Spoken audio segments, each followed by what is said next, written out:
तो हेलो दोस्तों, आपका स्ट्रगलर स्टडी पॉइंट पे बहुत बहुत स्वागत है। जैसा कि आप जानते हैं, बिहार पुलिस 21,391 पदों पर जो बहाली निकली हुई है, उसका आज हम प्रैक्टिस सेट 3 लगाने जा रहे हैं। दोस्तों, जो भी हमारे चैनल पे पहली बार आए हैं वो ज़रूर से ज़रूर चैनल को सब्सक्राइब और वीडियो को लाइक ज़रूर करें।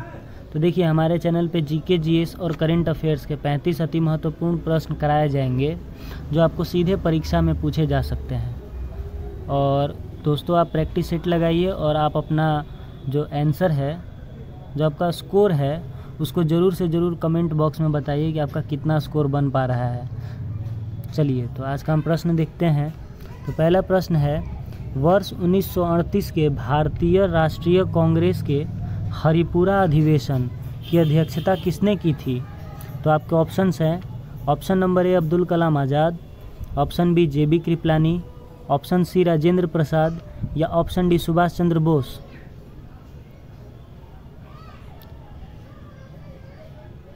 तो दोस्तों, इसका सही जवाब हो जाएगा option number D Subhash Chandra Bose. चलिए, बढ़ते अपने अगले क्वेश्चन की तरफ। तो अगला क्वेश्चन है, चौरी चौरा कांड की वास्तविक तिथि क्या थी? आपके ऑप्शंस है 5 फरवरी 1922, 4 फरवरी 1922, 2 फरवरी 1922 या 6 फरवरी 1922।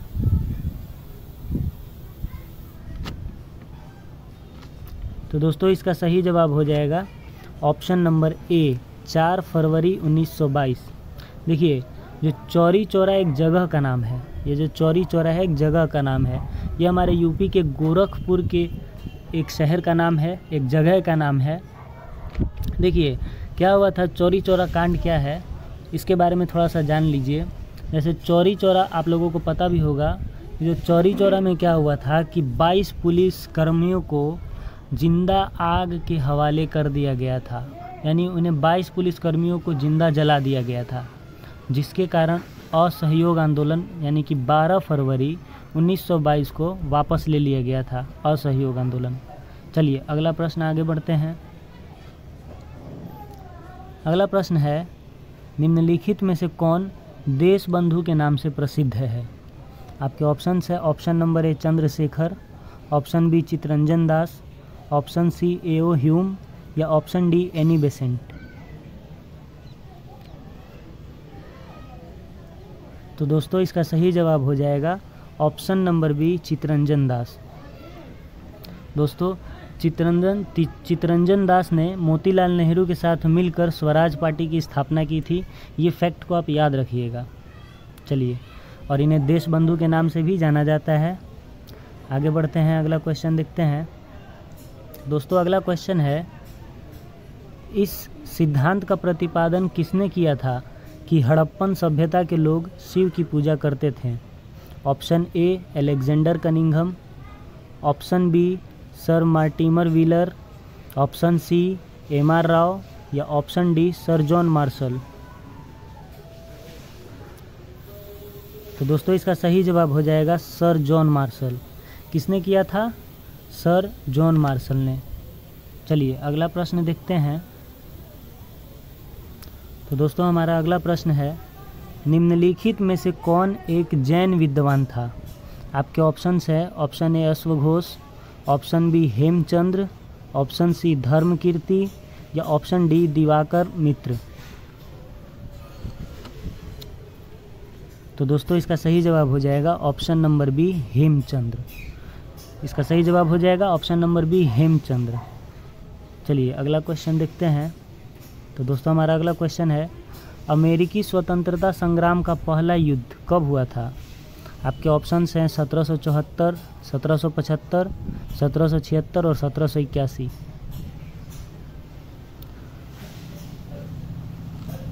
तो दोस्तों, इसका सही जवाब हो जाएगा ऑप्शन नंबर बी 1775। देखिए, इससे जुड़े हुए कुछ महत्वपूर्ण फैक्ट्स हैं जिन्हें आपको याद रखना बहुत ज़रूरी है। देखिए, एक अमेरिका के स्वतंत्रता संग्राम का जो नेतृत्व करता थे वो थे जॉर्ज वॉशिंगटन। कौन थे? George Washington. दोस्तों, 4 जुलाई 1776 यानी 4 जुलाई 1776 को अमेरिका ने स्वतंत्रता की घोषणा कर दी थी। अतः 4 जुलाई को ही पूरे यूएस में स्वतंत्रता दिवस मनाया जाता है? चलिए अगला क्वेश्चन देखते हैं। तो दोस्तों अगला क्वेश्चन है, हिटलर के किस देश पर आक्रमण करने के परिणाम स्वरूप द्वितीय विश्व युद्ध आरंभ हुआ था? तो दोस्तों आपके ऑप्शंस है सोवियत संघ, अमेरिका, पोलैंड या इटली। इसका सही जवाब हो जाएगा ऑप्शन नंबर सी, पोलैंड। चलिए अगले प्रश्न की ओर आगे बढ़ते हैं। अगला क्वेश्चन है, संयुक्त राष्ट्र किस सम्मेलन का परिणाम था? मॉस्को सम्मेलन, तेहरान सम्मेलन, पेरिस सम्मेलन या सैन फ्रांसिस्को सम्मेलन? दोस्तों इसका सही जवाब हो जाएगा option number D, San Francisco सम्मेलन का। चलिए आगे बढ़ते हैं अगले प्रश्न की तरफ। निम्नलिखित में से किस क्षेत्र से भूमध्य रेखा गुजरती है? आपके ऑप्शंस हैं अफ्रीका, भारत, अरब, चीन। दोस्तों इसका सही जवाब हो जाएगा ऑप्शन नंबर ए, अफ्रीका। ऑप्शन नंबर ए, अफ्रीका। अफ्रीका से होकर ही भूमध्य रेखा गुजरती है। चलिए अगला क्वेश्चन देखते हैं। भारत की प्रमुख वाणिज्य फसलें क्या हैं? आपके ऑप्शंस हैं कपास, दालें, जूट और तिलहन। ऑप्शन बी कपास, तिलहन, जूट और गन्ना। ऑप्शन सी चाय, रबर, तंबाकू और जूट। ऑप्शन डी आलू, चाय, तंबाकू और कपास।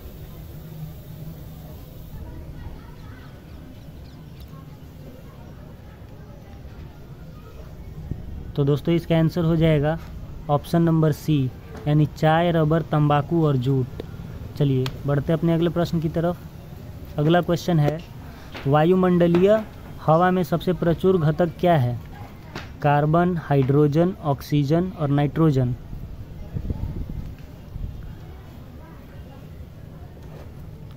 देखिए जो हमारे वायुमंडल है, वायुमंडल में अगर हम वायुमंडल के बारे में अगर हम बताएं तो देखिए जो हमारा कार्बन है, यानी कि कार्बन की जो मात्रा है वो 0.03% है। अच्छा, जो ऑक्सीजन है वो ऑक्सीजन हमारे वायुमंडल में 20.93% है। और जो नाइट्रोजन है, नाइट्रोजन हमारे वायुमंडल में 78% है। तो दोस्तों आपसे पूछा क्या गया है, वायुमंडलीय हवा में सबसे प्रचुर घटक कौन है? तो देखिए हमारे वायुमंडल में सबसे प्रचुर घटक जो है वो नाइट्रोजन है, क्योंकि इसकी मात्रा 78% है। अगर प्रश्न आपसे पूछ दे कि ब्रह्मांड में सबसे प्रचुर मात्रा में क्या पाया जाता है, सबसे प्रचुर घटक क्या है, तब हम उस कंडीशन में यानी ब्रह्मांड वाले कंडीशन में हाइड्रोजन को लगाएंगे। चलिए बढ़ते हैं अगले प्रश्न की तरफ। अगला क्वेश्चन है, भारत का सबसे बड़ा जनजातीय समुदाय कौन सा है? भील जनजाति, गोंड जनजाति, संथाल जनजाति या थारू जनजाति?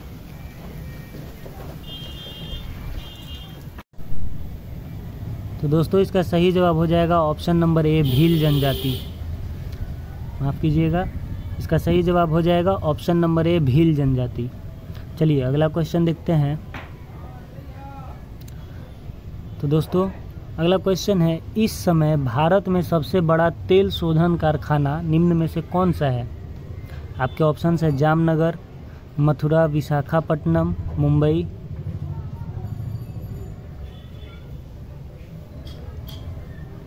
दोस्तों इसका सही जवाब हो जाएगा ऑप्शन नंबर ए, जामनगर। चलिए अगला प्रश्न देखते हैं। ओजोन परत कहाँ पाई जाती है? आपके ऑप्शंस है क्षोभ मंडल, आयन मंडल, समताप मंडल या बहिर्मंडल।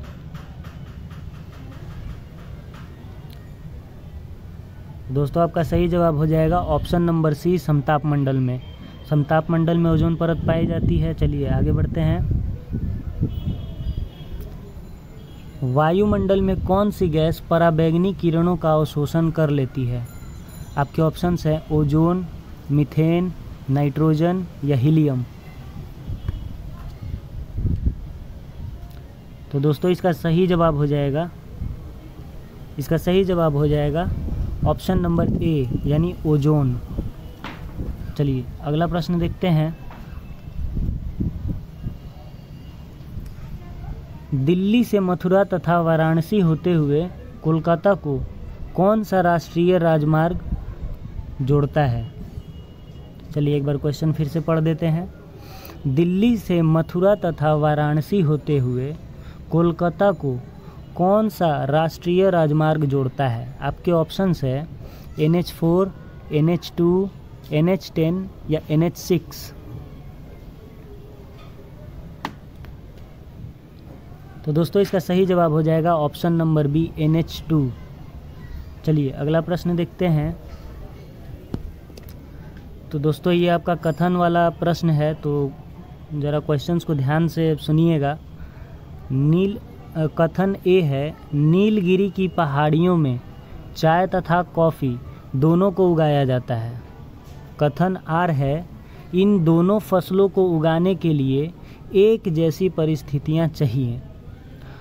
तो दोस्तों आपके ऑप्शंस हैं, ये रहे आपके ऑप्शंस। ऑप्शन ए है ए तथा आर दोनों सही है तथा आर ए का सही स्पष्टीकरण है। ऑप्शन बी है ए तथा आर दोनों सही है परंतु आर ए का सही स्पष्टीकरण नहीं करता है। ऑप्शन सी है ए सही है परंतु आर गलत है। ऑप्शन डी है आर सही है परंतु ए गलत है।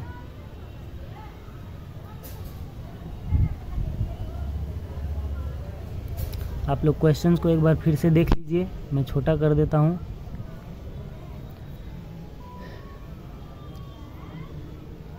दोस्तों इसका सही जवाब हो जाएगा ऑप्शन नंबर ए। ऑप्शन नंबर ए इसका बिल्कुल सही जवाब हो जाएगा, यानी ए तथा आर दोनों सही हैं तथा आर ए का सही स्पष्टीकरण करता है। चलिए अगला प्रश्न देखते हैं। तो दोस्तों अगला प्रश्न है, मानव जनजाति आपदा के प्रभाव को कम करने का कारगर उपाय क्या है? आपके ऑप्शंस हैं ऑप्शन नंबर ए आपदा रोधी भवन का निर्माण। ऑप्शन बी है भूमि उपयोग के विषय में अनजान रहना। ऑप्शन सी है जोखिम के क्षेत्र में बस्ती बनाना या ऑप्शन डी है सामुदायिक जागरूकता पर ध्यान देना।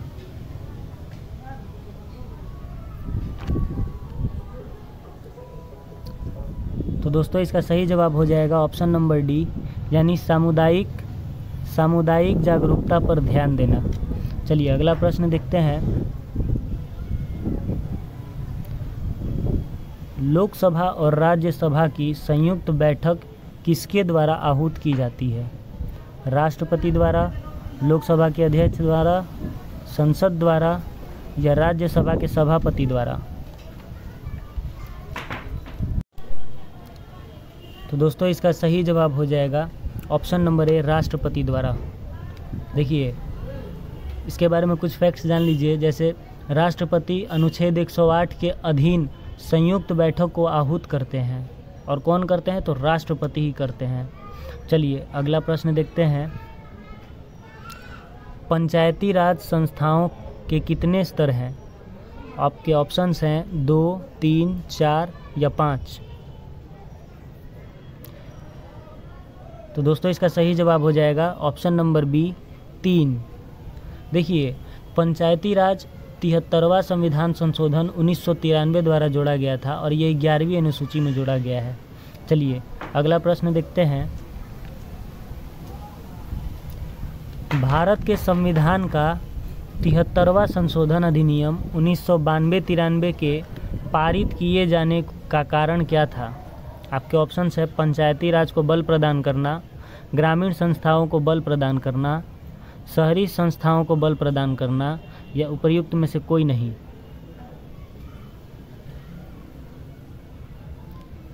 तो दोस्तों इसका सही जवाब हो जाएगा ऑप्शन नंबर ए पंचायती राज को बल प्रदान करना। जैसा कि अभी हमने पढ़ा कि 73वां संविधान संशोधन 1993 के तहत 11वीं अनुसूची में पंचायती राज को जोड़ा गया था।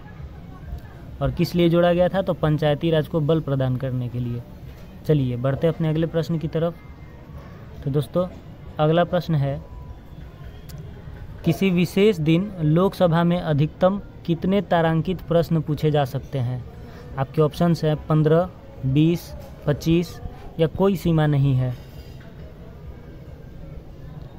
तो दोस्तों इसका सही जवाब हो जाएगा option number B. Option number B यानी 20 बिल्कुल सही जवाब हो जाएगा। चलिए अगला क्वेश्चन देखते हैं। अगला क्वेश्चन है, शब्द चौथी सत्ता का प्रयोग किसके लिए होता है? आपके ऑप्शंस हैं प्रेस और समाचार पत्र के लिए, संसद के लिए, नमाज के लिए या कार्यपालिका के लिए।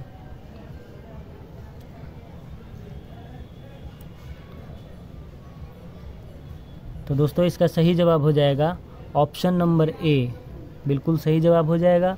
दोस्तों देखिए, प्रेस की स्वतंत्रता के लिए अलग से कोई चर्चा नहीं की गई है, लेकिन हम जब अपना मूल अधिकार भाग 3 पढ़ते हैं तो उसमें अनुच्छेद 19A या फिर 19 क आपको देखने को मिलेगा।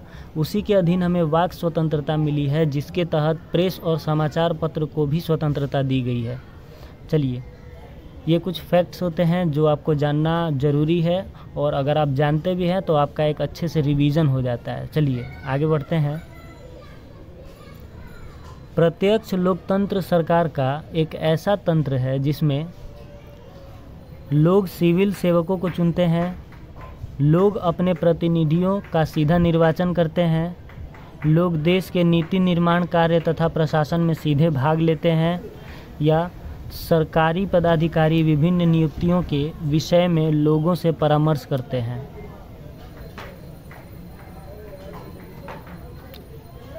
तो दोस्तों इसका सही जवाब हो जाएगा ऑप्शन नंबर बी, यानी लोग देश के नीति निर्माण कार्य तथा प्रशासन में सीधे भाग लेते हैं। दोस्तों भारत में प्रत्यक्ष और अप्रत्यक्ष दोनों प्रणाली प्रयोग की जाती है, और जो ग्रेट ब्रिटेन है उसको संसदीय प्रणाली का जनक माना जाता है। चलिए अगला प्रश्न देखते हैं।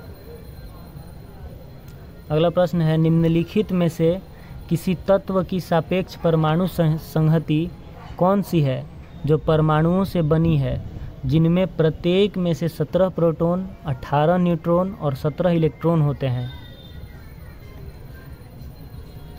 तो दोस्तों इसका सही जवाब हो जाएगा ऑप्शन नंबर बी 35। चलिए अगला प्रश्न देखते हैं। अगला प्रश्न है, सूर्य के वायुमंडल में कौन से तत्व की अधिकता रहती है? कार्बन, सल्फर, हाइड्रोजन और नाइट्रोजन। तो दोस्तों इसका सही जवाब हो जाएगा ऑप्शन नंबर सी, हाइड्रोजन की। देखिए अभी आपसे सूर्य के वायुमंडल का पूछा है, यानी कि सूर्य के वायुमंडल का जो में कौन सा तत्व की अधिकता रहती है, तो हाइड्रोजन की रहती है। लेकिन अगर पृथ्वी का पूछे तो जस्ट अभी हमने पढ़ा था कि पृथ्वी के वायुमंडल में नाइट्रोजन की अधिकता रहती है। चलिए अगला प्रश्न देखते हैं। ब्लीचिंग पाउडर का रासायनिक नाम क्या है? आपके ऑप्शंस हैं calcium chlorate, calcium hypochlorite, calcium chlorohypochlorite या ऑप्शन डी है कैल्शियम बाइक्लोराइट।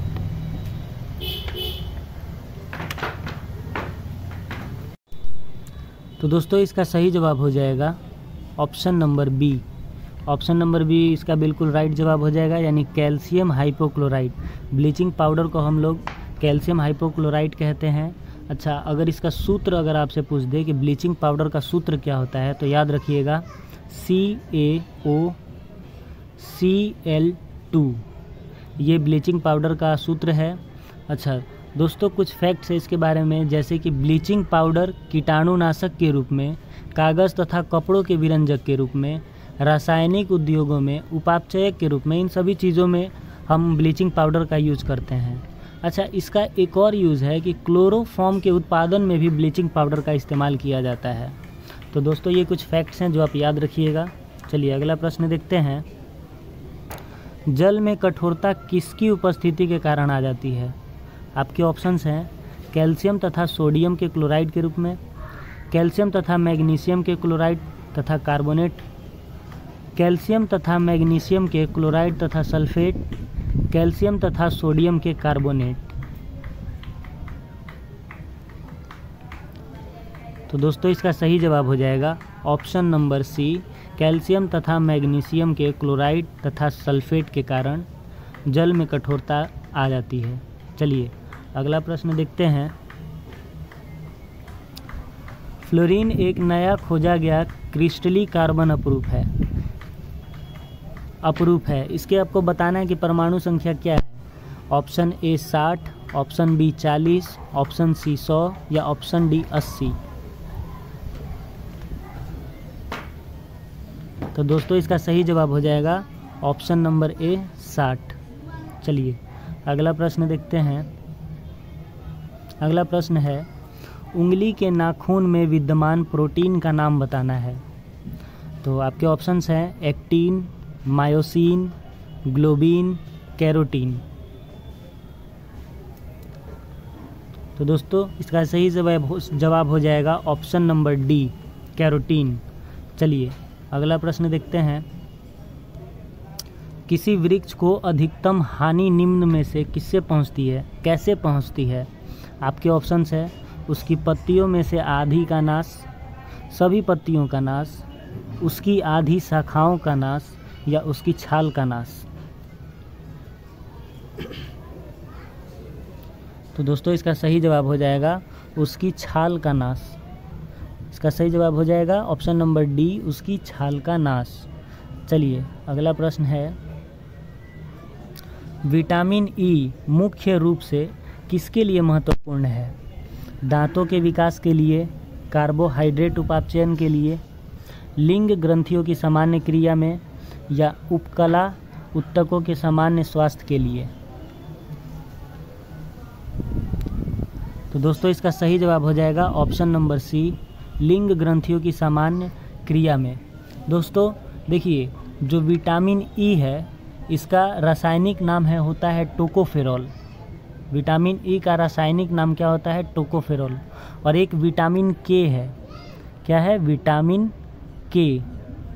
इसका दोस्तों रासायनिक नाम होता है, दोस्तों विटामिन के का रासायनिक नाम होता है फिलोक्विनिन। चलिए बढ़ते अपने अगले प्रश्न की तरफ। अगला क्वेश्चन है, रक्त दाब का नियंत्रण कौन करता है? आपके ऑप्शंस हैं अधिवृक्क ग्रंथि, अवधु ग्रंथि, थाइमस ग्रंथि या पीतपिंड। तो दोस्तों इसका सही जवाब हो जाएगा ऑप्शन नंबर ए। ऑप्शन नंबर ए यानी अधिवृक्क ग्रंथि, जिसे एड्रिनल ग्लैंड भी हम लोग बोलते हैं। चलिए अगला प्रश्न है, रक्तचाप निम्नलिखित में से किसमें उच्च होता है? आपके ऑप्शंस हैं नीलय, धमनियाँ, शिराएँ, उत्कोष्ठ।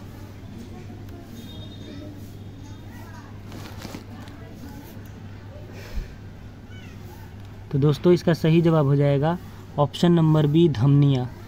दोस्तों याद रखिएगा, जो धमनियाँ होती हैं वो हृदय से शरीर की ओर रक्त ले जाने वाली रक्त वाहिनी को हम लोग धमनी कहते हैं। यानी कि जो हृदय से शरीर की ओर रक्त ले जाए उसे ही धमनी कहते हैं। चलिए बढ़ते हैं अपने अगले प्रश्न की तरफ। अच्छा, रक्तचाप से एक चीज़ याद रखिएगा, जो हमारे समान मनुष्य में जो समान रक्त दाब होता है वो कितना होता है? तो वो होता है 120/80 होता है। चलिए आज का हमारा लास्ट प्रश्न है, भारत में राष्ट्रीय आय का प्राकलन किया जाता है, किसके द्वारा किया जाता है? योजना आयोग द्वारा, जनजातीय संगठन द्वारा, भारतीय सांख्यिकी संस्थान द्वारा या राष्ट्रीय प्रतिदर्श सर्वेक्षण संगठन द्वारा। तो दोस्तों अगर आपको वीडियो पसंद आया हो तो वीडियो को ज़रूर लाइक कीजिएगा और चैनल को सब्सक्राइब कीजिएगा। और दोस्तों देखिए, आपके जितने भी प्रश्न सही हो रहे हैं तो आप अपना टोटल स्कोर ज़रूर कमेंट में बताइएगा।